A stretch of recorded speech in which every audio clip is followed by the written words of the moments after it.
Shalom, shalom peuple du Seigneur, c'est votre très bien-aimé frère, le prophète Baïs Mabiala, de l'église L'Ombre de l'Éternel, la branche de Leeds en Angleterre.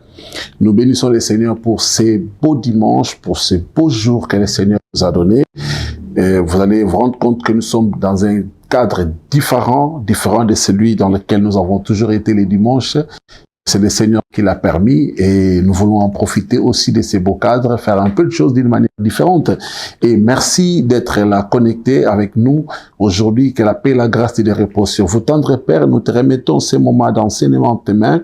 Merci pour ces beaux jours que tu nous as donnés, que ta parole apporte des fruits dans nos vies, que ta parole apporte des changements dans nos vies. Merci pour des grands secrets que tu nous donnes dans le nom puissant de Jésus. Amen. Les dimanches passés, nous avons commencé un message important sur Abraham décode le secret de Dieu. J'ai reçu beaucoup de bons témoignages que les gens m'ont appelé, les frères et sœurs. On a partagé, mais comment quelqu'un peut découvrir les secrets de Dieu? Je dois le répéter ici que Dieu est un Dieu de secrets. La gloire de Dieu, c'est de cacher les choses. La gloire de Dieu, c'est de rendre important ce qu'il veut faire. Tout ce qui est important, Dieu ne le révèle pas facilement. Tout ce qui est important, Dieu ne le révèle pas à n'importe qui. Je l'ai dit le dimanche passé, vous allez voir que dans Genèse chapitre 12, Dieu commence un travail dans la vie d'Abraham. N'est-ce pas? Jusqu'au point où il lui change le nom d'Abraham à Abraham. Abraham, c'est la nouvelle identité que Dieu lui donne. Cette nouvelle identité est venue parce que Dieu voulait faire des choses que Abraham n'allait pas maîtriser, que seul Abraham pouvait maîtriser. C'est pourquoi il a dit, je ne continuerai pas à travailler à Abraham. Abraham, c'est le nom peut-être de son père, de sa patrie, de là où il est. La promesse que je donne à cet homme doit correspondre au nom qu'il porte. C'est pourquoi Abraham signifie père des nations, père des multitudes. Bien aimé, quand Dieu travaille dans ta vie, Dieu t'identifie à la chose qu'il veut faire dans ta vie. Quelqu'un m'entend ce matin ou ce soir, si vous voulez. C'est-à-dire, Dieu veut t'identifier à ce qu'il veut faire. Dieu ne peut jamais te donner une chose sans pour autant te rendre capable à maîtriser ce qu'il va déposer en toi. Écoutez, cet homme est sorti, Jacob. Non, il est sorti comme un voleur dans sa famille. Il vole la bénédiction de son frère et il s'en va. N'est-ce pas? Et il part avec l'identité du voleur. Parce que la bénédiction était sur lui. La bénédiction que son père a déposée sur lui ne pouvait jamais fonctionner dans Jacob qui était voleur. Il fallait qu'il ait un changement d'identité, qu'il reçoive l'identité qui est capable, n'est-ce pas, aux promesses qu'il avait reçues. Mais parfois dans nos vies, nous n'accédons pas à certaines dimensions de Dieu parce que nous ne correspondons pas à ce que Dieu veut faire dans nos vies. C'est-à-dire, chaque chose que Dieu veut faire a une identité. Chaque dimension que Dieu veut t'amener a un comportement. C'est pourquoi vous allez remarquer, Dieu nous identifie à ce qu'il veut faire dans nos vies. Il y a beaucoup de témoignages, il y a beaucoup d'exemples dans la Bible. C'est-à-dire, Dieu parfois, il veut tout simplement parler, mais il ne parle pas tout simplement. Il lui fait vivre à quelqu'un ce qu'il veut faire dans sa vie. C'est pourquoi vous allez voir, il y a un prophète qui est obligé de se marier à une prostituée et il a souffert avec une femme prostituée et à la fin, Dieu lui dira, tu vois comment tu as souffert avec cette femme à cause de son infidélité. C'est comme ça que moi, Dieu, je souffre quand mon peuple est infidèle. Allez dire à mon peuple ce que je ressens quand ils vont invoquer les autres dieux. C'est-à-dire, Dieu identifie quelqu'un, n'est-ce pas, par ce qu'il veut faire dans ta vie. Écoute-moi bien aimé dans le Seigneur, j'aimerais dire à quelqu'un aujourd'hui, il y a des dimensions spirituelles dans lesquelles tu ne peux pas encore accéder parce que tu ne portes pas les comportements de quelqu'un qui doit, n'est-ce pas, s'identifier à quelque chose que Dieu veut faire. Il y a beaucoup de chrétiens qui vivent un décalage des choses que Dieu veut faire dans leur vie et de ce qu'eux ils sont. Bien aimé, aussi longtemps que tu n'as pas encore atteint la dimension dans laquelle Dieu veut que tu arrives, il y a beaucoup de promesses que tu as reçues qui ne s'accompliront pas. Dieu n'accomplit pas sa promesse s'il n'a pas encore travaillé en toi. Écoutez, la promesse doit correspondre à ta vie. Il dit à Abraham, je rendrai ton nom grand, mais je dois d'abord t'échanger. C'est pourquoi vous remarquerez, les promesses ne s'accomplissent pas parce que nous ne vivons pas comme des gens qui ont des grandes promesses à recevoir dans leur vie. C'est pourquoi il dit, Abraham doit devenir Abraham. Parce qu'Abraham, c'est le comportement de son père. Abraham, c'est le manque de foi, manque de ceci. Mais Abraham, c'est le père des nations. C'est-à-dire, Abraham, c'est cet homme qui sort sans enfant, seulement avec son neveu Lot et sa femme Sarah. Mais Abraham, c'est l'homme de la promesse. Et c'est comme ça que cet homme, parce que Dieu a fait de lui porteur de bénédiction, porteur de grâce, il reçoit l'identité de Dieu. C'est comme je parlais de Jacob. Il est parti Jacob, mais il est retourné Israël. C'est-à-dire, tu dois atteindre un niveau. Voilà pourquoi vous allez voir, même Jésus, il donnait des noms à ses disciples. Tu es Pierre. Tu ne seras plus Simon, mais tu es Pierre. Parce que lui là, il était l'image de ce que Dieu est, de ce que Dieu va faire. Et il les travaille. Vous ne pouvez pas dégager les choses de Dieu si votre vie n'a pas encore été impactée par Dieu. Alléluia. Vous ne pouvez pas parler de la part de Dieu si vous n'avez pas encore reçu la vraie identité de Dieu. C'est-à-dire, quand Dieu veut accomplir des choses dans votre vie, il y a une dimension à laquelle il veut que vous arriviez. Dieu a travaillé avec Abraham. Vous allez remarquer, je suis dans Genèse chapitre 18. L'Éternel lui est apparu parmi les chênes de Mamré, comme il était assis à l'entrée de sa tente pendant la chaleur du jour. Il leva les yeux et il a vu, nous avons lu ça, ce texte le dimanche passé. Vous pouvez nous noter et le lire après. C'est-à-dire, Dieu a travaillé dans sa vie de cet homme. Il a profité de la chaleur parce que Dieu voulait qu'il rencontre des hommes. Écoutez, dans la dimension de décoder le secret de Dieu, il faut savoir saisir les circonstances. Je vais répéter ça, quand bien même que je l'ai dit le dimanche passé.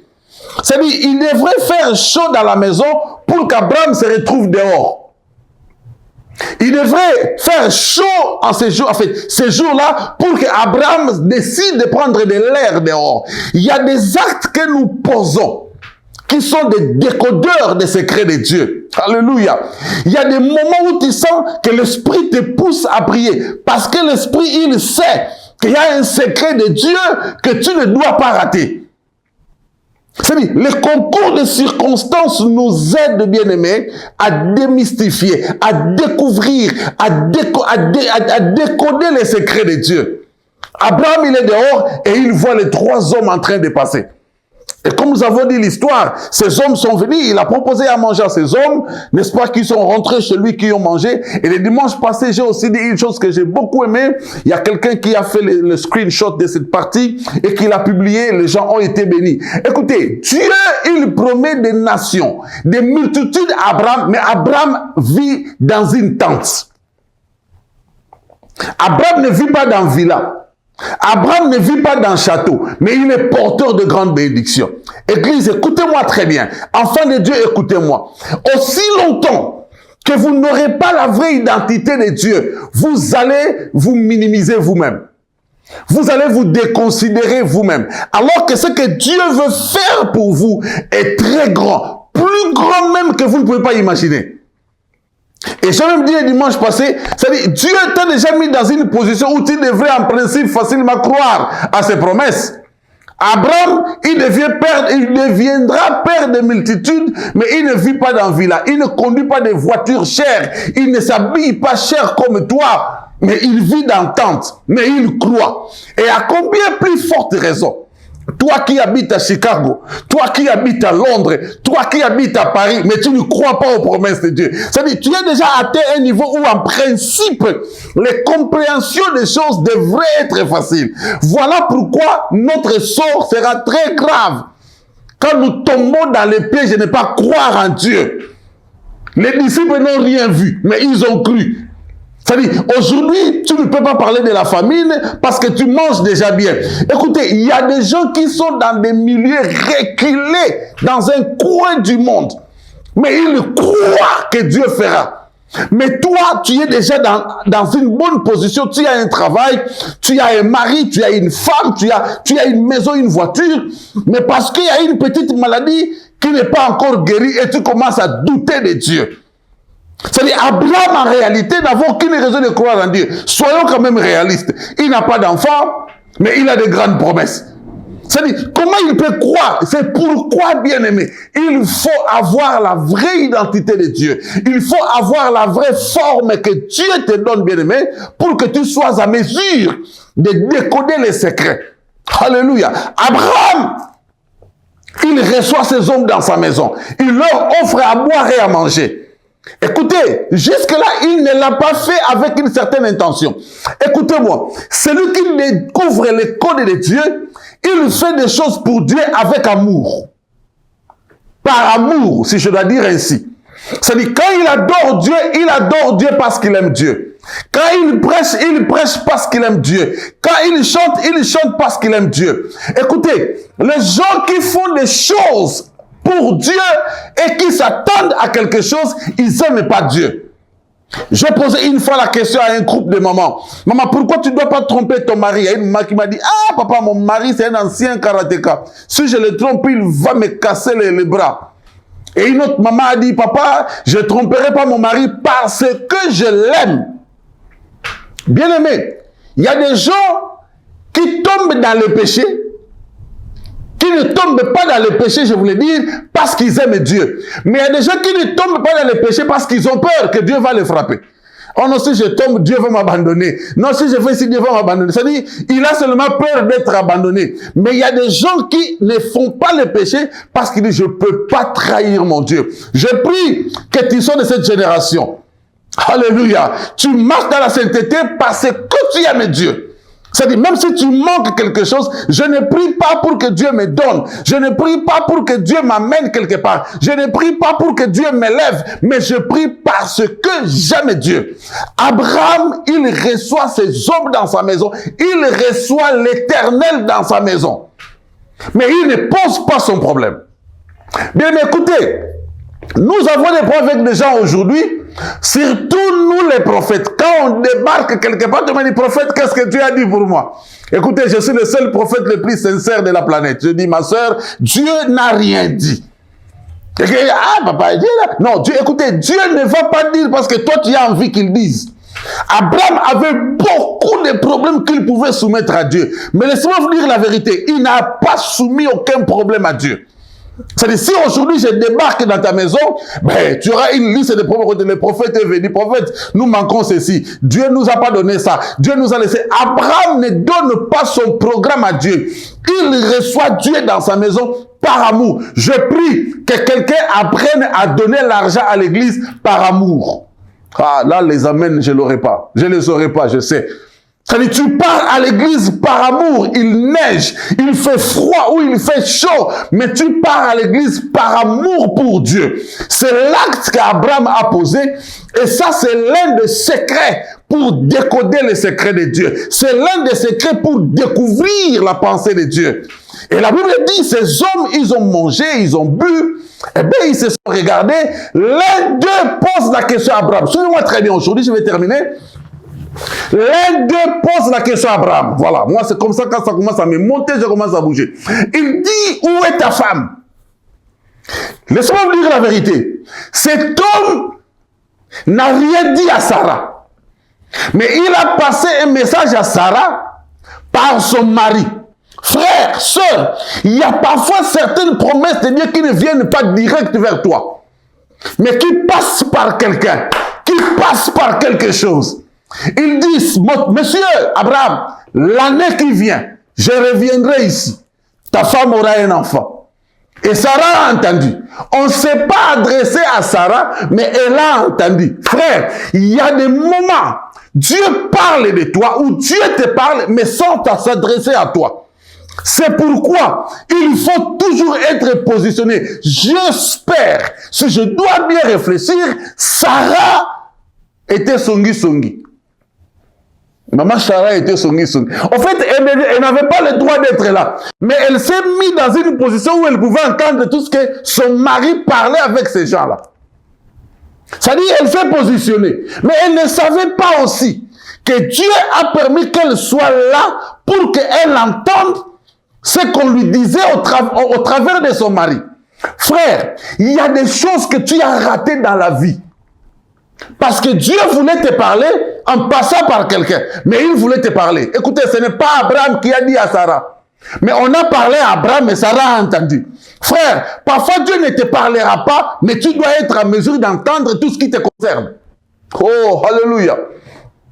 Dieu peut parler à ton pasteur, mais tu dois être capable d'entendre ce que Dieu a dit à ton pasteur.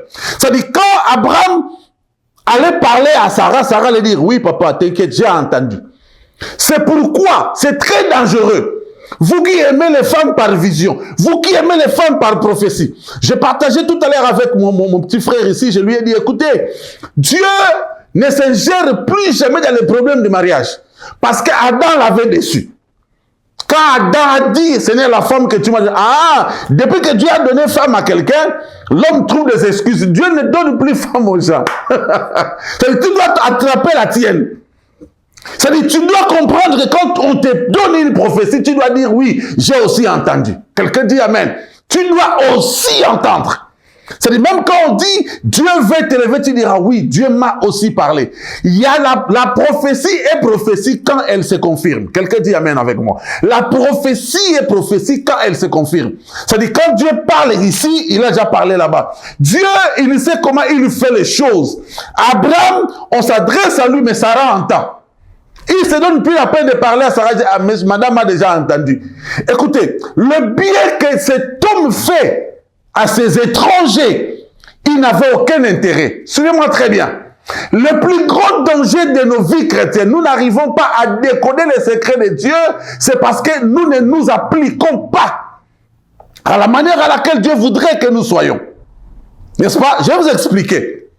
Abraham avait aussi des problèmes qu'il pouvait expliquer à ces gens. Écoutez, vous savez, moi, depuis que j'ai quitté, voilà, Dieu me dit des choses que je ne comprends pas. Et voilà. C'est pourquoi nous, les pasteurs, nous souffrons. Quelqu'un peut te prendre le téléphone 2 heures de temps. Il parle jusqu'à... Parce qu'il a dit, j'ai eu l'occasion de rencontrer l'homme de Dieu. Je vais dire tous mes problèmes. Abraham n'a rien dit. Mais il avait des problèmes. Frères, sœurs, parfois dans la présence de Dieu, oublie tes problèmes. C'est-à-dire, il y a des choses que tu connais sur ta vie et tu n'as plus besoin de Dieu dans ces choses-là. Je vais expliquer. Il y a des péchés que tu connais dans ta vie. Tu n'as pas besoin que Dieu te dise que tu as péché. Il y a des relations que tu connais dans ta vie. Tu n'as pas besoin de Dieu pour que Dieu les confirme. Mais tu as besoin de Dieu pour que Dieu habite en toi. Abraham avait besoin de Dieu. Il était convaincu que ces hommes n'étaient pas des hommes ordinaires. Il faut que je les reçoive dans ma maison. Et il a fait, sa vie a changé. Et puis quand c'est fini là-bas, il raccompagne les hommes dehors. Suivez-moi, on termine par là. Je vais le parler plus que comme on l'a dit le dimanche passé. Il amène ces hommes dehors, ces hommes commencent à discuter. Cacherai-je à Abraham? Moi, je vais ajouter quelque chose. Il y a une chose qui a mis Dieu dans l'obligation de dire son secret à Abraham. Suivez-moi très bien. Ce n'est pas à cause de manger. Nous avons mal prêché ce verset. Non, Dieu a tellement bien mangé qu'il a donné le secret à Abraham. Ce n'est pas vrai. Combien de fois pasteur est venu manger dans ta maison, il est sorti sans même prophétie, sans vision. Mais ce qui a poussé Dieu, alléluia, de dire le secret à Abraham, Dieu a dit, c'est quand même Abraham. Non, mais c'est quand même Abraham. Cacherai-je à Abraham? D'abord, il est le père des nations. Il est le père des multitudes. Ce que Dieu a fait de lui met dans une position où Dieu ne peut plus rien lui cacher. Je prie pour quelqu'un aujourd'hui que tu te retrouves dans une position où Dieu ne peut plus rien te cacher. C'est-à-dire, Dieu doit te dire tout. Frère, quand Dieu commence à tout te révéler, ça tu deviens l'homme selon son cœur, comme David. C'est-à-dire, celui qui commence à toucher le cœur de Dieu, tous les secrets Dieu lui dit. Cacherai-je à Abraham? Bien, mais est-ce que Dieu te cachera-t-il le secret de ta famille? Quelle est ta place dans le cœur de Dieu pour que Dieu ne te cache plus rien? Quelle est ta place dans le cœur de Dieu pour que Dieu te révèle les choses sur ton église, sur ta vie, sur ta femme, ton mari, sur ta famille, sur tes projets? C'est-à-dire, il y a un jugement que Dieu fait de toi. Il dit, cacherai-je Abraham. C'était pas la tchéké qu'ils ont mangé. C'est pas le kwanga qu'ils ont mangé. Mais c'est ce que Abraham était. Prédicateur, écoutez-moi bien. Ce n'est pas quand tu reçois l'homme de Dieu dans ta maison que tu es obligé d'être béni. Pas du tout. C'est ce que tu es qui devient un pont qui pousse Dieu à dire à son serviteur, non, non, non, non, tu sors pas de cette maison-là. Parce que celui-là, c'est quelqu'un que j'aime. Bien aimé, quand les gens étaient en train de critiquer Zachée, parce que Jésus est venu manger dans sa maison, Jésus a dit, il est aussi fils d'Abraham. Bien aimé, ce qui fait que tu sois béni, c'est ce que tu es pour Dieu. C'est ce qui fait que tu ne sois pas ignorant des choses que Dieu veut faire. C'est à cause de ce que tu es. Bien aimé, travaillons sur ce que nous sommes pour Dieu ou avec Dieu. Ne travaillons pas seulement nos vies pour le bien-être de ce monde. Ne travaillons pas nos vies chrétiennes pour l'argent, pour ceci, mariage, maison, voiture, travail, la vie. Tout ça, ce sont les choses qui nous accompagnent déjà. Mais ce que toi, tu es pour Dieu déterminera le degré de relation que tu as avec Dieu. Dieu n'a pas beaucoup mangé et c'est le manger qu'il a tellement touché. Poisson braisé, il dit poisson braisé, là c'est bon même. En tout cas, je dois le bénir. Non. Mais il a dit, je ne peux pas cacher les secrets à Abraham. De toutes les façons, il est père des nations. Il a droit à connaître mes secrets. Frères, sœurs, ne calcule pas tes bénédictions à cause des choses que tu fais pour les gens. Mais calcule ta bénédiction à cause de ce que tu es pour Dieu. Alléluia. Ce que nous sommes pour Dieu, c'est ce qui nous bénit. Ce que nous sommes pour Dieu, c'est ce qui nous élève. Ce que nous sommes pour Dieu, c'est ce qui transforme nos vies. Ce que nous sommes pour Dieu, c'est ce qui nous amène à des dimensions élevées. Ce n'est pas ce que nous faisons pour Dieu. Tout le monde fait pour Dieu. Païens, chrétiens, magiciens, sorciers. Même sorciers donnent offrande. Mais ce n'est pas son cœur qui donne à Dieu. Je vais prier pour toi aujourd'hui, frère, sœur, qui a suivi ces messages. Le plus grand secret de décoder la pensée de Dieu, de toucher le cœur de Dieu, c'est ce qu'Abraham était. Bien, mais qu'est-ce que tu es pour Dieu? Qu'est-ce que tu es dans la présence de Dieu? Quel genre d'adorateur es-tu? Quand tu te mets à genoux, qu'est-ce que tu dis? Bien-aimés, changeons nos façons de prier. Ne prions pas seulement pour recevoir, prions pour devenir. Alléluia. L'enfant prodige, quand il est rentré, il a dit à son père, traite-moi comme l'un des serviteurs. Fais de moi comme l'un des serviteurs. Il n'a plus dit à son père, donne-moi. Quand il est parti, sa prière était, papa, donne-moi. Mais ce que Dieu te donne, tu peux le perdre. Mais ce que Dieu fait de toi, tu ne peux jamais le perdre. Quelqu'un dit amen à ça. Ce que Dieu fait de toi, c'est ce qui compte pour toi. Ta relation avec Dieu dépend de ce que tu es devenu. La Bible dit, il nous a donné le pouvoir de devenir enfant de Dieu.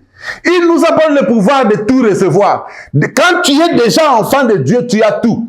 Mais tu peux avoir tout sans être enfant de Dieu. Bien-aimé, les codes de Dieu, tu ne vas pas les découvrir si tu ne deviens pas le choix du cœur de Dieu. Est-ce que je peux prier pour toi? Pour que tu deviennes quelqu'un, que tu deviennes celui que Dieu veut que tu sois. Bien, mais tout ce qui s'est passé dans la vie de Jésus sur terre pendant 3 ans et demi, Dieu voulait que Jésus devienne, Jésus atteigne un niveau. C'est pourquoi dans nos vies, ne soyons pas seulement contents quand nous voyons des foules qui viennent à l'église. La qualité de la foule est très importante, homme de Dieu. Nous aimons la foule, nous les passés, surtout les prophètes, quand on est devant une foule, on est trop content. On sait qu'on va prophétiser jusqu'à... Mais la qualité de ces gens-là, la qualité de ta vie chrétienne compte beaucoup. Abraham, on ne lui a pas caché les secrets. C'est-à-dire, Dieu est devenu mal à l'aise. Je prie pour que Dieu devienne mal à l'aise, qu'il finisse par te dire le vrai secret, la vraie raison de sa visite dans ta vie. La vraie raison. En fait, en réalité, Dieu n'était pas venu à cette maison-là pour donner enfant à Abraham. Suivez-moi très bien. La visite de Dieu n'était pas pour que Isaac vienne. Ça, c'était en passant. Il y a des bénédictions que tu reçois en passant. Parce que Dieu est passé dans ta vie, il dit, ben attends, il n'a pas de voiture. Bon, qu'il reçoive une voiture. C'est en passant. Mais la vraie raison de son passage, c'est le secret qu'il gardait. La destruction de Sodome et Gomorrhe. Bien-aimé, il y a des bénédictions qui ont fermé les portes dans nos vies. Il y a des bénédictions qui nous ont éloignés de Dieu. Bien-aimé, je l'ai dit le dimanche passé, j'espère, ou quelque part, j'ai dit, quand la Bible dit c'est la bénédiction éternelle qui enrichit, ne se fait sur aucun chagrin. Il faut bien comprendre ces versets. C'est-à-dire, tout dépend de comment tu gères ce que Dieu t'a donné. Tout dépend de comment tu gères là où Dieu t'a amené. Je prie aujourd'hui que tu deviennes le choix de Dieu. Que tu comprennes la vraie raison de la visite de Dieu dans ta vie. Que tu comprennes la vraie raison pour laquelle tu es devenu enfant de Dieu. Seigneur, je viens prier pour tes enfants. Seigneur, je viens prier pour ton église. Seigneur, que ta grâce repose sur tes enfants. Que ta bénédiction repose sur tes enfants dans le nom de Jésus. Seigneur, visite-les. Et qu'au travers de ta visite dans leur vie, qu'ils comprennent la vraie raison de ton passage dans leur vie. C'est quand tu passes dans nos vies, nous recevons l'argent. Quand tu passes dans nos vies, les choses changent. Mais le vrai passage de ta vie, Seigneur, c'est le changement de nos vies. C'est ce que nous sommes pour toi. Accomplis cela dans la vie de mon frère, de ma soeur qui m'a suivi aujourd'hui dans le nom de Jésus-Christ. Bien-aimé, je vous invite le vendredi à 19 h, l'heure de l'Angleterre, et dimanche comme aujourd'hui à 11 h 30 de l'Angleterre, 12 h 30 de l'Europe, Afrique, partout. Et je crois c'est 1 h ou 2 h du matin du Canada et des États-Unis. Que le Seigneur vous bénisse, que le Seigneur vous garde. Un très bon dimanche à vous tous. Soyez le choix de Dieu. Comprenez la vraie raison de ce que vous êtes pour Dieu dans le nom de Jésus. Amen.